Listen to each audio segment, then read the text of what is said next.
अस्सलाम वालेकुम, आप लोग को आवाज़ आ रही है? वालेकुम सलाम सर। जी सर, आ रही है आवाज़। कैसे आप लोग ठीक-ठाक हैं? अल्लाह का ओके, शुक्र सर। सॉरी मैं थोड़ा-सा लेट हो गया।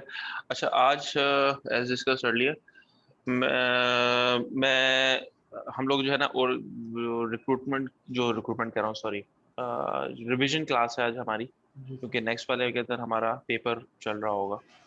सो आप लोगों के पास लेक्चर्स मौजूद हैं, तो एक-एक करके लेक्चर अगर आप लोग देखते रहे या व्हाट डू यू सजेस्ट कि अगर मैं एक-एक करके लेक्चर जल्दी से स्किप कर दूं आप लोगों के साथ? आप डिस्कस कर लें सर। ठीक है, ओके जी। Let me open lecture number 1 and share that with you. ठीक है,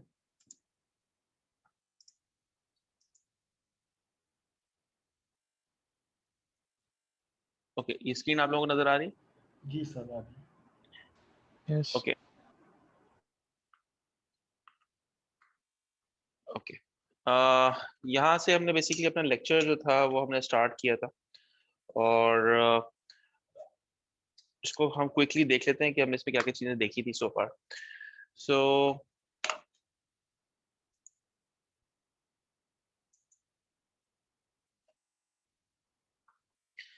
ओके, हमने बेसिक इंट्रोडक्शन के बाद स्टार्ट की थी वो ये थी कि जी रिक्वायरमेंट एनालिसिस क्या होती है। ठीक है, और हमने जो चीज़ें देखी थी उसमें ये था कि जो हम रिक्वायरमेंट्स ले रहे हैं वो क्वांटिफाइबल होनी चाहिए, रेलेवेंट होनी चाहिए और डिटेल्ड होनी चाहिए। इसके अलावा रिक्वायरमेंट इंजीनियरिंग की विकिपीडिया डेफिनेशन थी कि हम प्रोसेस डेफिनेशन और डॉक्यूमेंटेशन को हम देख रहे होते हैं। और IIBA जो है international institute of business administration, उसकी जो डेफिनेशन है वो ये थी कि जी business analysis is a set of tasks and techniques used to work as a liaison among stakeholders in order to understand the structure, procedures, operations of an organization and to recommend solutions that are enable the organization to achieve its goals. ठीक है, हमने जितनी भी बातें की हैं वो सारी की सारी इस एक्टिविटी के अगेंस्ट की है, राइट? इसके बाद हमने फर्दर इसको थोड़ा सा एलेबोरेट किया था कि सॉफ्टवेयर रिक्वायरमेंट्स क्या होती हैं और रिक्वायरमेंट्स की इंजीनियरिंग क्या होती है। सही है। So when we talk about software requirements, हम उसके जो फीचर्स और फंक्शनैलिटीज होती है हम उसको ज़्यादा फोकस कर रहे होते हैं और हमारी कोशिश होती है कि हम उन चीज़ों को ब्रेक डाउन करके निकाल सकें जो कि बहुत ऑब्वियस हैं और मतलब स्पेल आउट नहीं हो रही हैं, बात नहीं हो रही है उनके बारे में, known unknown expected unexpected from clients point of view, उन चीज़ों को एक्सप्लोर करना। सो बिजनेस एनालिस्ट का जो काम है बेसिकली वो ये है कि उसने क्लाइंट के साथ इंटरेक्ट करना है और इंटरेक्ट करने के बाद उसने तमाम जो फैक्टर्स हैं उनको इंश्योर करना है कि कोई चीज़ ऐसी ना हो जो कि अनसेड या अनडॉक्यूमेंटेड चली जाए। सो उसको रिकॉर्ड करना प्रॉपर तरीके से, उसको ट्रांसफॉर्म करना या इलिसिटेट करना इन टर्म्स ऑफ सॉफ्टवेयर की फंक्शनैलिटी के हिसाब से। So when we talk about कि जी रिक्वायरमेंट इंजीनियरिंग क्या होती है, तो इसके इस पूरे प्रोसेस को मैनेज करने का जो तरीकाकार है उसको सॉफ्टवेयर रिक्वायरमेंट कहा जाता है, सॉरी रिक्वायरमेंट इंजीनियरिंग कहा जाता है।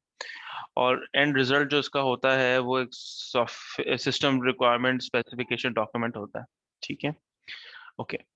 फिजिबिलिटी स्टडी पे हमने बात की थी कि जब हमारे पास कोई चीज़ नई आती है तो हम उसको फिजिबिलिटी उसकी चेक करते हैं कि उसकी फिजिबिलिटी है क्या, उसको एनालाइज करते हैं, उसको ये देखते हैं कि जो भी चीज़ बन रही है आया वो ऑर्गेनाइजेशन के गोल्स के साथ मैच करती है कि नहीं कर रही होती।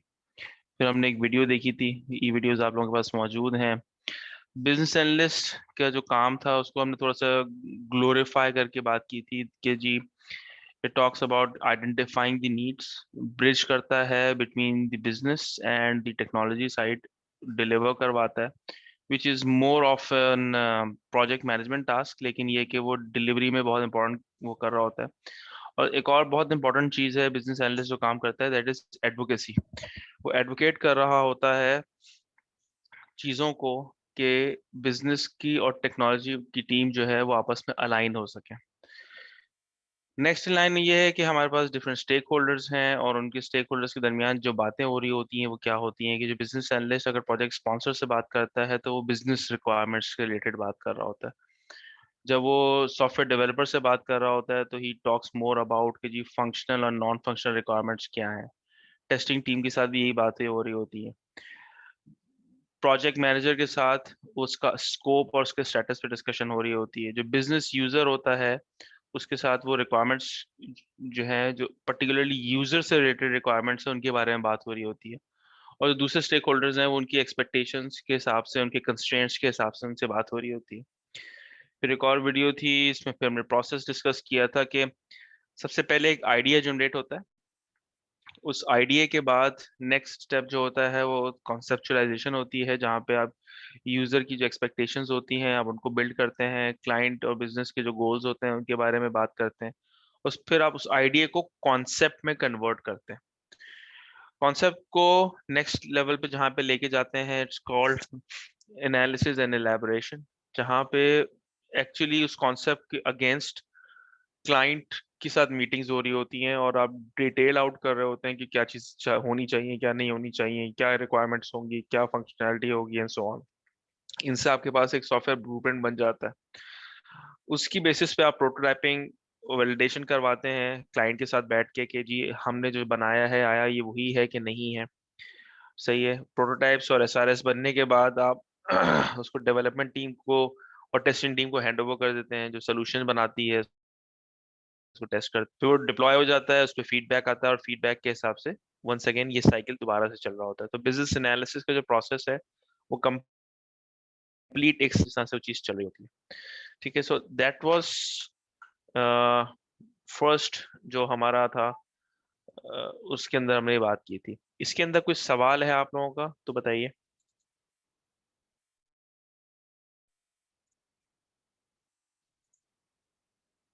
आगे कंटिन्यू करें हम लोग? जी sir. Yes sir.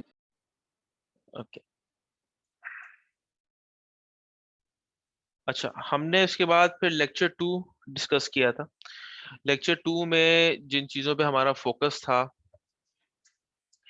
That was about कि ये प्रोसेसेस जो हैं हमारे किस तरह से काम कर रहे होते हैं, हाउ डू दे वर्क। फिर वंस अगेन हमने रिक्वायरमेंट की डेफिनेशन वगैरह से इसको स्टार्ट किया था, उसके प्रोसेस पे डिस्कस किया था, फिजिबिलिटी स्टडी पे डिस्कस हुआ था। उसके बाद फिर हम आगे थे कि जी रिक्वायरमेंट गैदरिंग एक्चुअली होती क्या है। तो जब आपकी फिजिबिलिटी रिपोर्ट पॉजिटिव आ जाती है तो उसके बाद फिर आप उस प्रोजेक्ट को अंडरटेक करते हैं और आप उसको नेक्स्ट जो फेजेस होते हैं उस तरफ लेके जा रहे होते हैं।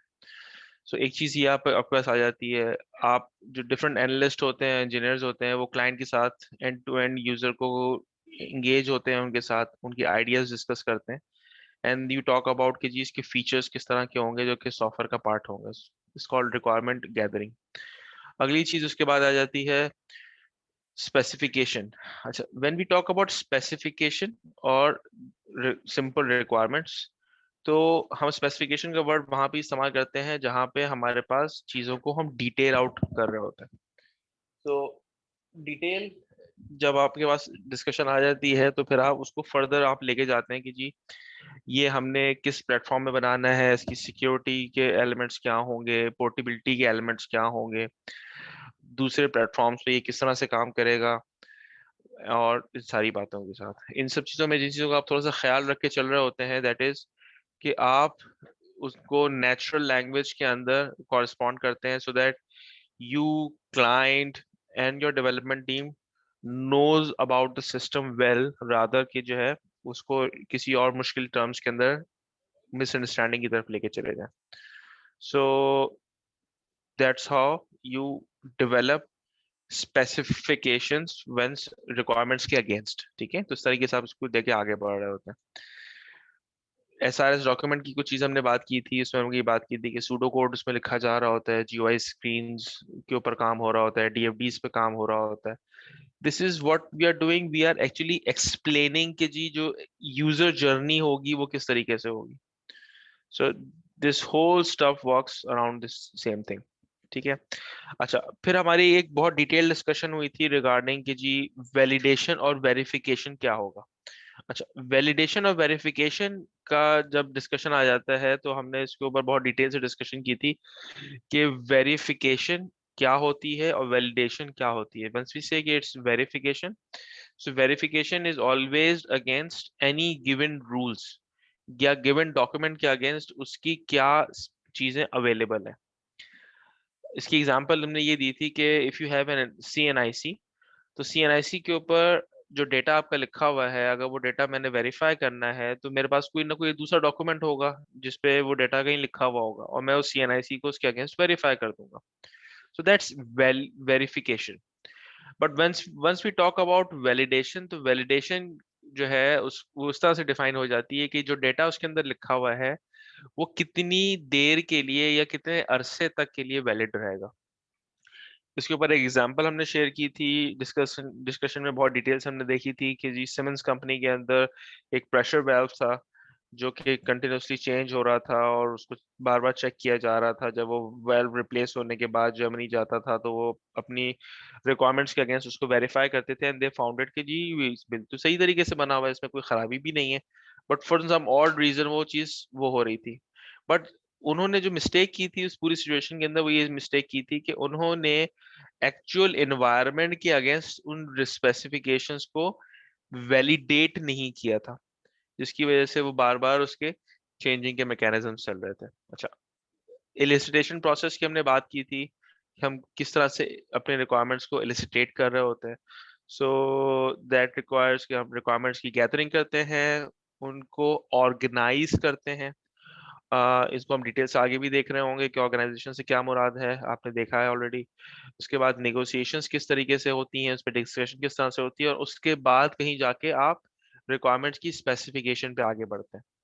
ठीक है, ये इसकी डिटेल्स थी हर प्रोसेस के हिसाब से. हमने एलिसिटेशन टेक्निक्स के ऊपर डिस्कशन की थी कि हम एलिसिटेशन किस किस तरीके से कर सकते हैं. हम इंटरव्यूज कंडक्ट कर सकते हैं, we can go for surveys, questionnaires, task analysis, domain analysis, brainstorming, prototyping and observation. इसके ऊपर हमने इंडिविजुअली काफी डिटेल से इसको डिस्कस किया था.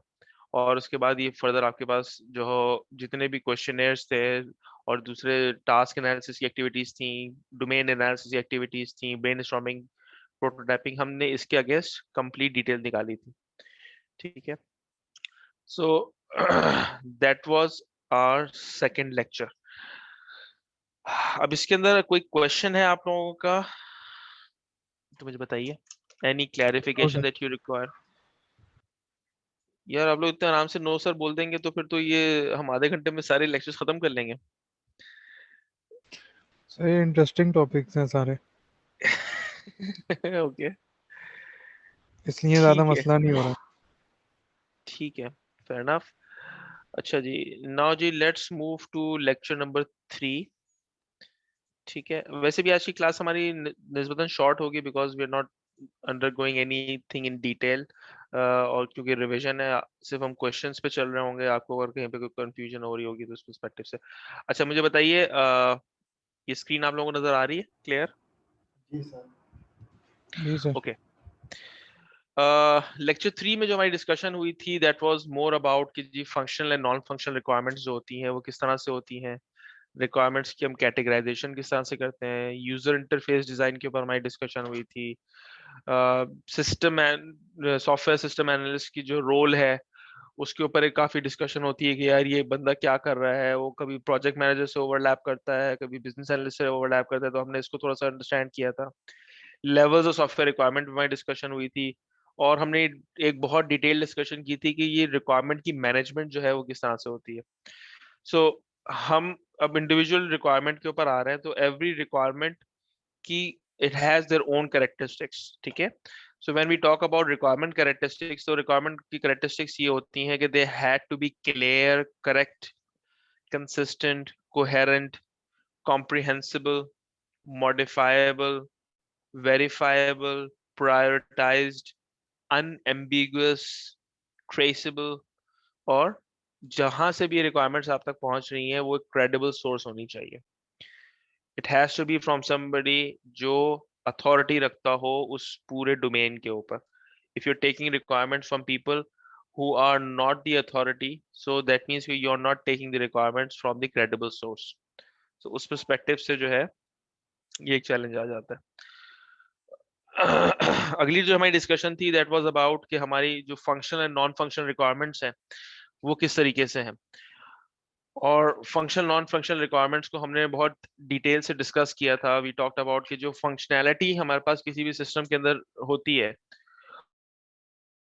उसकी के ऊपर जब हम बात कर रहे होते हैं तो वी टॉक अबाउट कि हमारे पास वो रिक्वायरमेंट्स किस तरह से फुलफिल हो रही होती हैं, तो उनको हम हमेशा फंक्शनल रिक्वायरमेंट्स से नरेट करते हैं। On the contrary when we talk about non functional requirements, तो उसके अंदर जो चीजें आ जाती हैं जो कि नॉर्मली अनसेड होती हैं या क्लाइंट की तरफ से आपको बहुत क्लियर उनके ऊपर ऑब्जेक्टिव्स नहीं मिल रहे होते, दैट इज सिक्योरिटी, लॉगिंग किस तरह से होगी, उसकी स्टोरेज कैसे होगी, कॉन्फ़िगरेशन, परफॉर्मेंस, कॉस्ट किस तरह से मैनेज होगी उस ओवरऑल काम की, इंटरऑपरेटिबिलिटी क्या है, sorry, flexible in case of any disaster what software is gonna do, ठीक है, एक्सेसिबिलिटी क्या है। सो ये तमाम चीजें होती हैं जो कि आप नॉन फंक्शनल रिक्वायरमेंट्स में बात कर रहे होते हैं।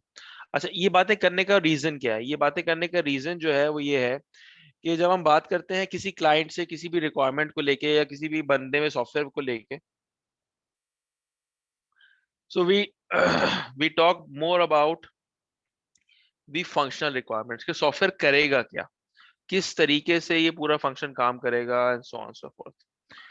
होता फिर ये है कि सारा का सारा फोकस हमारी फंक्शनल रिक्वायरमेंट्स की तरफ चला जाता है, जबकि नॉन फंक्शनल रिक्वायरमेंट्स जो हैं उनके बारे में नॉर्मली बात हो नहीं पाती। तो it's a job of a business analyst to actually talk to the client about the non-functional elements of a software as well, which is कि जी सिक्योरिटी में आपको किस लेवल की सिक्योरिटी चाहिए, आपको किस किस तरह के थ्रेट्स हो सकते हैं ताकि उस लेवल की सिक्योरिटी उसके सॉफ्टवेयर में इम्प्लीमेंट की जा सके। अच्छा, आया लॉगिंग जो है या जो ट्रेल्स होती हैं वो ट्रेल्स किस तरह से मैनेज की करनी है, वो किस तरह से की जा रही होंगी, इस सॉफ्टवेयर की जो स्टोरेज है वो किस तरह से होगी, आया इनको हम सेपरेट मीडियम्स में स्टोर कर रहे होंगे या एक ही जगह पे सारी चीजें स्टोर हो रही होंगी एंड सो ऑन,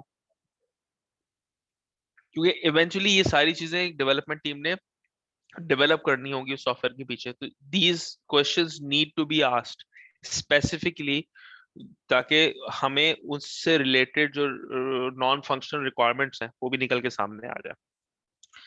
सो फिर हमने एग्जांपल के तौर पे ये एक पिरामिड देखा था, जिस पिरामिड के अंदर हमने बात की थी कि जी सबसे ऊपर जो होता है आपकी बिजनेस रिक्वायरमेंट्स होती हैं। रिक्वायरमेंट्स का मतलब क्या होता है बिजनेस के, ये वो पर्पस होता है जिसकी वजह आप उस सॉफ्टवेयर को इनकॉर्पोरेट कर रहे होते हैं या जिसकी वजह से आप उस सॉफ्टवेयर को लाने की बात सोच रहे होते हैं, ठीक है।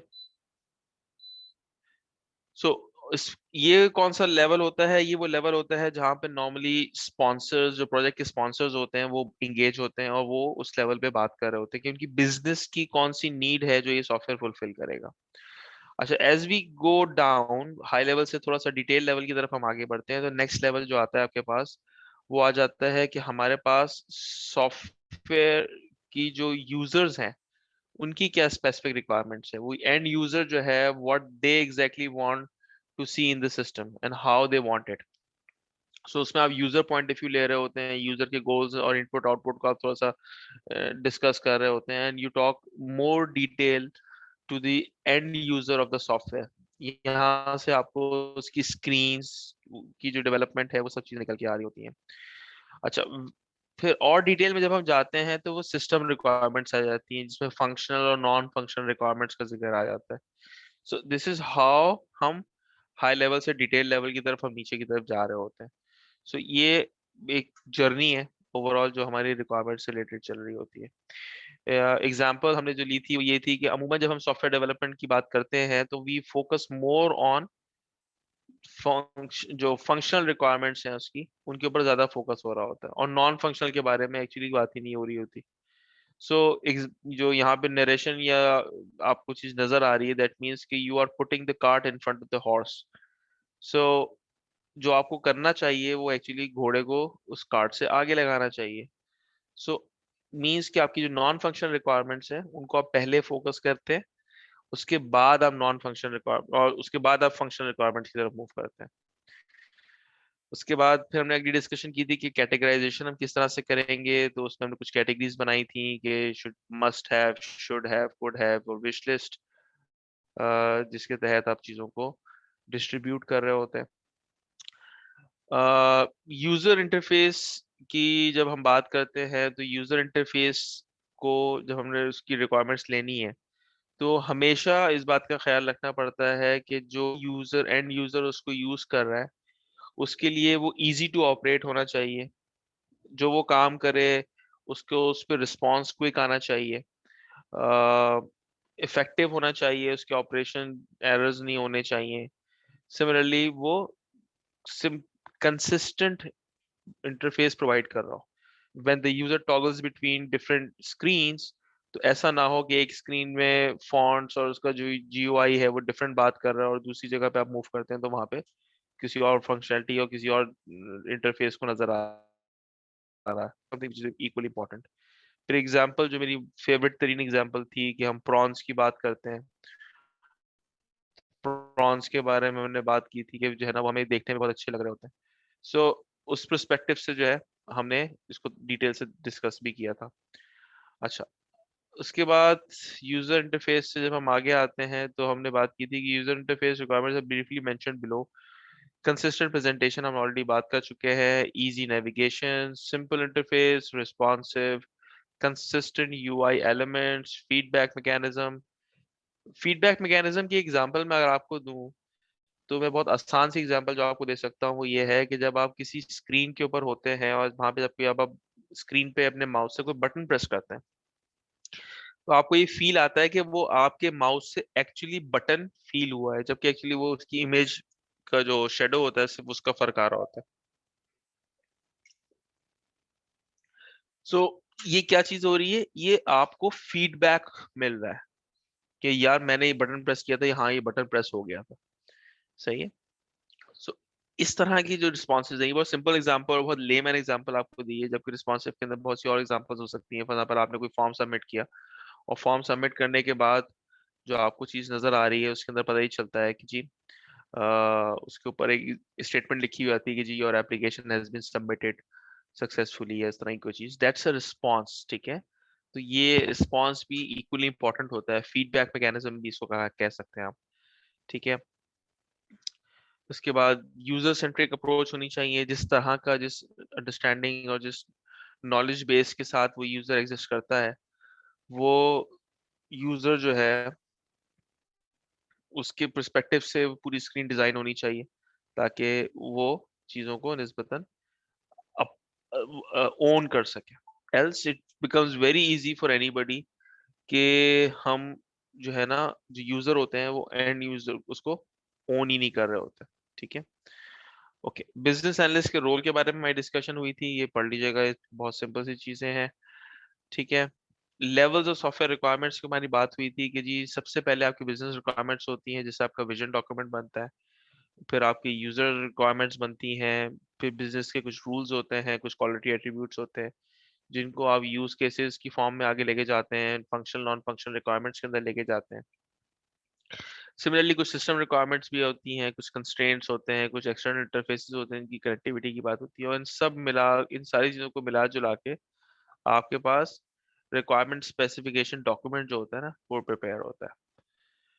ओके, फिर सॉफ्टवेयर मैनेजमेंट की हम बात कर रहे थे, हमने इसके अंदर इलिस्ट्रेशन डिस्कस कर लिया, एनालिसिस डिस्कस कर लिया, रिक्वायरमेंट स्पेसिफिकेशन डिस्कस कर लिया और वैलिडेशन भी डिस्कस कर लिया। अब नाउ लेट्स टॉक अबाउट कि जो चेंज मैनेजमेंट है वो किस तरीके से होगी। रिक्वायरमेंट के एट्रीब्यूट्स क्या होंगे और रिक्वायरमेंट्स को हम ट्रेस कैसे करेंगे।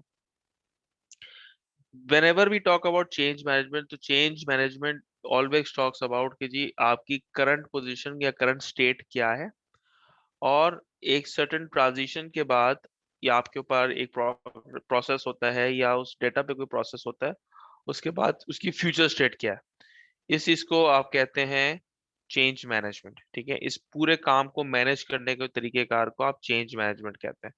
सही है। तो चेंज मैनेजमेंट के अंदर आप जब भी आपके पास कोई चेंज आता है तो आप चेंज को रिकॉर्ड करते हैं, एनालाइज करते हैं, इम्प्लीमेंट करते हैं, चेक करते हैं, उसको फिर क्लोज कर दिया जाता है।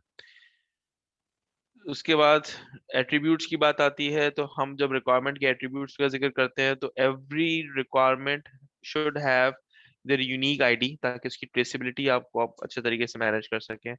जिस डेट को वो क्रिएट हुआ था, because the date of creation of a certain requirement is equally important, because जो रिक्वायरमेंट है वो किस वर्जन में आई थी या उस वक्त क्या चल रहा था।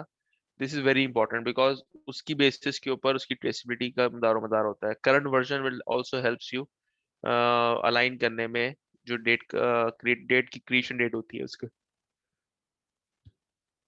इसके बाद ये रिक्वायरमेंट लिखी किसने थी, हु इज द ऑथर, किसकी तरफ से आई थी, और प्लस किसको हैंड ओवर की गई डेवलपमेंट टीम के अंदर या टेस्टिंग टीम के अंदर कि इसके ऊपर एग्जीक्यूशन करना है। साइमल्टेनियसली उसका स्टेटस होगा जो कि कॉन्स्टेंटली चेंज हो रहा होगा। जब आपने कोई रिक्वायरमेंट आप तक पहुंची है तो उसकी रिक्वायरमेंट को आपने देखा, और देखने के बाद आपने जो है उसके बाद फिर उस पर डेवलपमेंट स्टार्ट की, तो वो इन प्रोग्रेस वाली स्टेट में चला गया। आपने जब वो काम कंप्लीट कर लिया तो आप उसको क्लोज वाली स्टेट पे चले गए। तो ये एक चीज होती है जो कि कंटिन्यूसली आ रही होती है। प्रायोरिटाइजेशन जो है वो इक्वली इंपॉर्टेंट है रिक्वायरमेंट के साथ, जब भी जुड़ी हुई होती है हमेशा। एंड दैट टॉक्स अबाउट के जो आपकी रिक्वायरमेंट है वो जो priority वो क्या है, is it high priority, medium priority, क्या प्रायोरिटी है आपकी, बिकॉज दैट डिफाइंस कि कौन सी चीज पहले डेवलप होनी है, कौन सी स्क्रम के अंदर चीजें आनी है। साइमल्टेनियसली हर हर रिक्वायरमेंट के साथ उसका रिस्क भी एसोसिएटेड होता है। उसको भी कहीं ना कहीं जॉट डाउन होना चाहिए कि जी इस पर्टिकुलर रिक्वायरमेंट को लेके मैं ये रिस्क अज्यूम कर रहा हूँ। होता क्या है कि जो आपने सारे रिस्क लिखे होते, ये सारे रिस्क जो हैं एक रिस्क रजिस्टर के अंदर चले जाते हैं, and eventually that risk register becomes another project management document, कि जहां से आप चीजों को मॉनिटर कर रहे होते हैं, कंट्रोल कर रहे होते हैं। सो स्टेबिलिटी और डिफरेंट स्टेक होल्डर्स जो हैं वो अगली चीज आ जाती है एट्रीब्यूट्स के मामले में। ये सारी डिटेल्स उसके अंदर मेंशन हुई भी है, चाहे तो इसको एक दफा गो थ्रू कर लीजिएगा। अगली चीज हमारे पास आती है रिक्वायरमेंट की traceability. Traceability in general terms जो IEEE के पर्सपेक्टिव से अगर हम बात कर रहे हैं, as a vocabulary is a degree to which a relationship can be established between two or more products of development process. In requirement engineering field, traceability is about understanding how high-level requirements, objectives, goals, aims, aspirations, expectations, needs are transformed into low-level requirements. सही है? So ये process आपके साथ चल रहा होता है।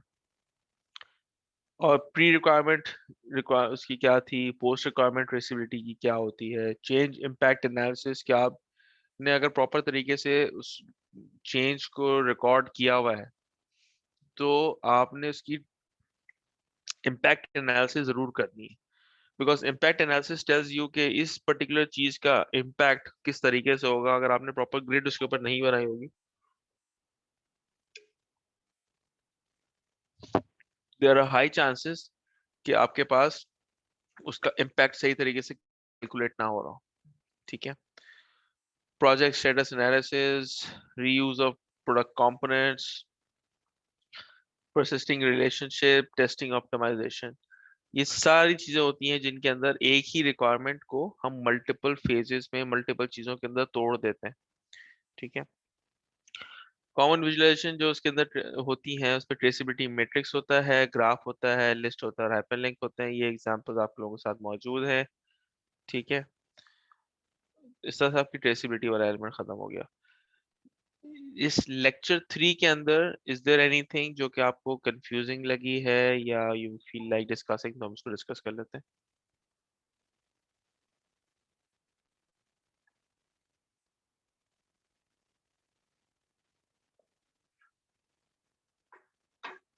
आप लोग को आवाज आ रही है?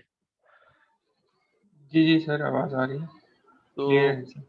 इसमें कोई कंफ्यूजन, कोई क्लैरिटी रिक्वायर्ड है? नहीं सर, अभी तक फिलहाल नहीं है।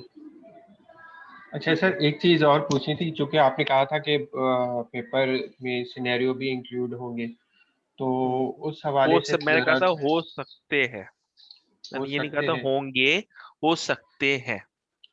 तो उसी हो सकते हैं कि प्रिडिक्शन को अगर देखा जाए तो उस हवाले से कुछ गाइडेंस अगर मिल जाए कि उसको किस तरीके से डील करना है उन क्वेश्चन यार को। बहुत सिंपल होगा, रियल लाइफ से रिलेटेड हम बात कर रहे होंगे और उसके अंदर हम सिर्फ ये बात कर रहे होंगे कि हमारे पास एक सिनेरियो चल रहा है, उसमें टीम ये इस प्रोजेक्ट पे काम कर रही है, उसने ये काम कर लिया, उसने ये काम कर लिया, उसने ये काम कर लिया, अभी वो इस प्रोजेक्ट के इस फेज के अंदर बैठे हुए हैं।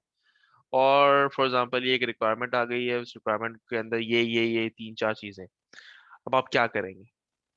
तो फिर आपने बताना होगा कि अच्छा जी इसका इम्पैक्ट एनालिसिस मैं करूंगा, मैं ये देखूंगा कि ये इसमें कौन सी चीज़ है जो कि मिसिंग है, वो पूरी की जाएगी, इसमें मैं इससे बात करूंगा, मैं इससे बात करूंगा। तो इसी तरह की चीजें होंगी, इससे ज्यादा कुछ भी नहीं होगा। मोस्ट लाइकली इतना मुश्किल पेपर आपको नहीं मिलने वाला। मेरे मतलब मैं नॉर्मली ट्राई कि मैं पेपर बहुत ज्यादा डिफिकल्ट नहीं बनाता हूँ, तो उसके लिए परेशान ना हो इंशाल्लाह। ठीक है, ओके सर। ओके। अच्छा, ये जो लेक्चर है हमारा, ये इसका टाइम खत्म होने में बस 2-4 मिनट रह गए हैं, तो अगर हम लोग रिकनेक्ट कर लें इसी लिंक के ऊपर, is it okay? Sir 8 minute रह गए, 8 8:30। चलो एक लेक्चर हम इसमें और पूरा करने की कोशिश करते हैं। जी सर। हो जाएगा, ओके।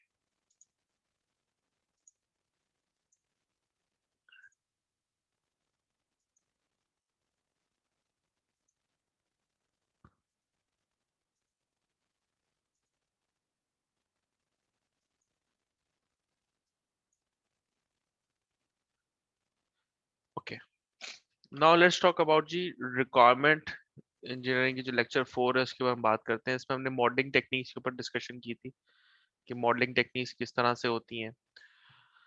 हमने मल्टीपल लेवल्स की जो मॉडलिंग थी उसको डिस्कस किया था इसके अंदर, कि ऑर्गेनाइजेशनल मॉडलिंग हम किस तरह से कर रहे होते हैं।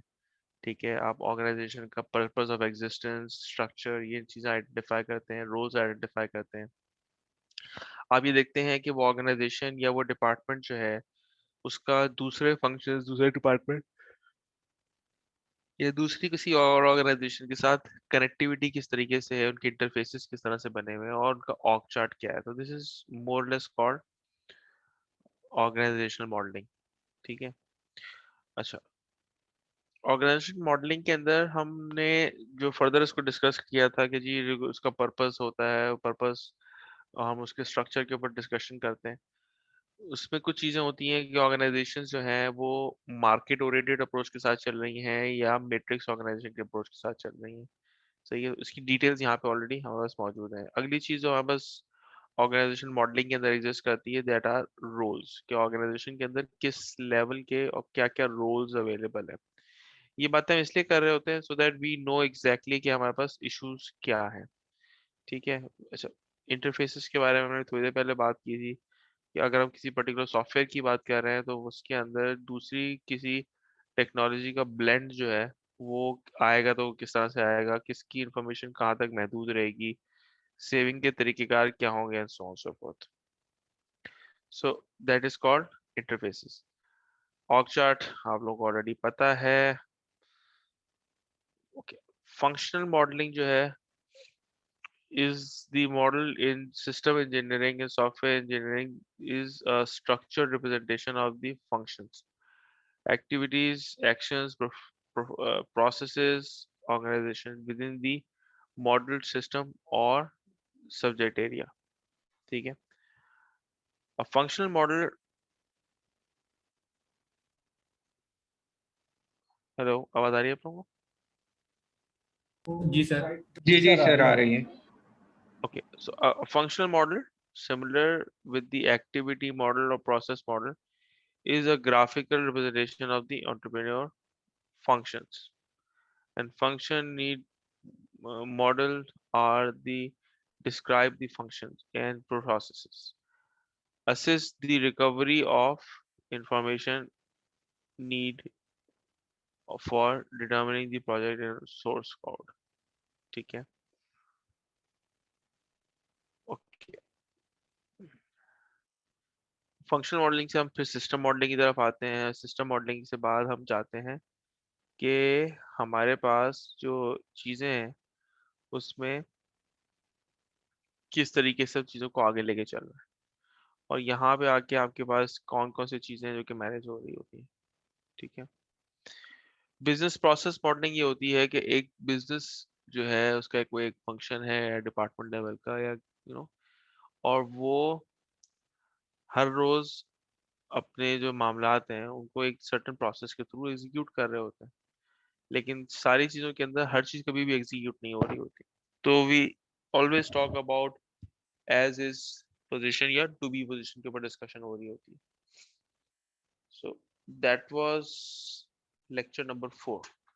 इसमें किसी किस्म की कोई कंफ्यूजन है बिफोर हम 4 मिनट के बाद अपना स्लाइड को ऑफ कर लें? No sir, not any confusion यet।